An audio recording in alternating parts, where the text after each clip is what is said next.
अस्सलाम वालेकुम जी। अभी ये मैं वीडियो बना रहा हूँ, एनालिसिस कर रहा हूँ इंडियन का और जीवन का।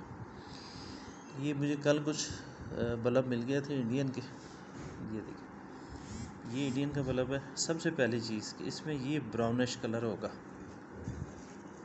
ये देखिए, ये ब्राउन टाइप होगा ये बाहर से, और ये बिल्कुल वाइट है। देखिए, प्योर वाइट। अब ये कुछ तुरियाँ पड़ी हैं, इसमें से एक तुरी है जीवन की और 3 है इंडियन की। सबसे जो अहम शनाख्त है, ये देखें, ये ख़ास तौर पे इसका मुंह ज़्यादा चौड़ा है। इसका मुंह ज़्यादा चौड़ा है। इसका मुंह देखें बारीक है, जहाँ से रूट निकलने हैं। और इसका मुंह देखें ज़्यादा चौड़ा है। अब ये तुरियाँ तकरीबन चारों ही एक जैसे साइज़ की हैं, लेकिन इसमें जीवन की ये लंबाई देखें ज़्यादा है। और इसको अगर कलर भी एक जैसा आ जाए, इसकी मोटाई भी एक जैसी आ जाए, तो ये चीज़ इसको बिल्कुल इससे अलहदा करती है।